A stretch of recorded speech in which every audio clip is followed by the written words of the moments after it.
আসসালামু আলাইকুম। আজ আমি আবারও একটা রেসিপি নিয়ে হাজির হয়েছি। আশা করি তোমাদের ভালো লাগবে। দেশি মুরগির মাংস আলু দিয়ে। আমার চ্যানেলটাকে সাবস্ক্রাইব করে দিও, পাশে থাকা বেল আইকনকে প্রেস করে দিও। এবার চলো রেসিপিটা শুরু করা যাক। মাংস নিয়ে নিয়েছি মুরগি, আর পেঁয়াজ আর লঙ্কা। কড়াই বসিয়ে দিয়েছি, তেল দিয়ে দিলাম। তেলটা গরম হওয়া পর্যন্ত অপেক্ষা করব। গরম হয়ে গেছে, দুটো তেজপাতা দিয়ে দিলাম আর জয়ত্রী দিয়ে দিলাম।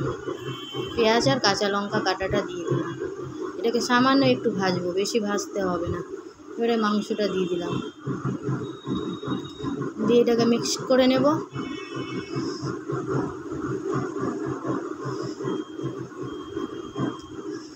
এবারে হলুদ দিয়ে দেব,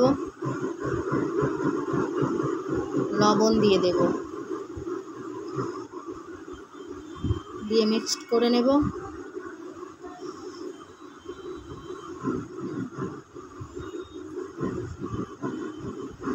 কিছুক্ষণের জন্য ভাজতে হবে।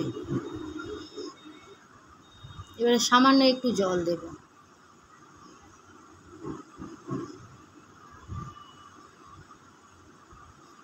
আর আদা রসুন পেস্ট দিয়ে দেব।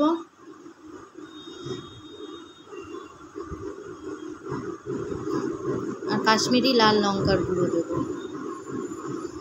জিরে ধনে গুঁড়ো দিয়ে মিক্সড করে নেব।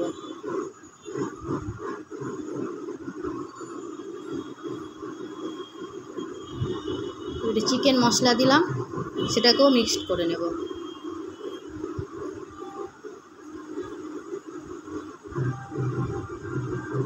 ভালো করে ভাজতে হবে।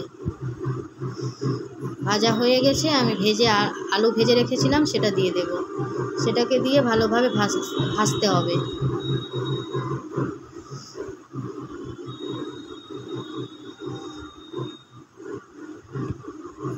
ভাজা আমার হয়ে গেছে, পরিমাণ মতো জল দিয়ে দেব। ঢাকনা দিয়ে ঢেকে দেব কিছুক্ষণের জন্য, আলু আর চিকেনটা সিদ্ধ হওয়া পর্যন্ত। রান্নাটা হয়ে গেছে, জিরে ধনে গুঁড়ো দিয়ে দিলাম ভাজা। রেসিপিটা ভালো লাগলে লাইক কমেন্ট শেয়ার করো। এরপরের রেসিপিতে দেখা হবে। আল্লাহ হাফেজ।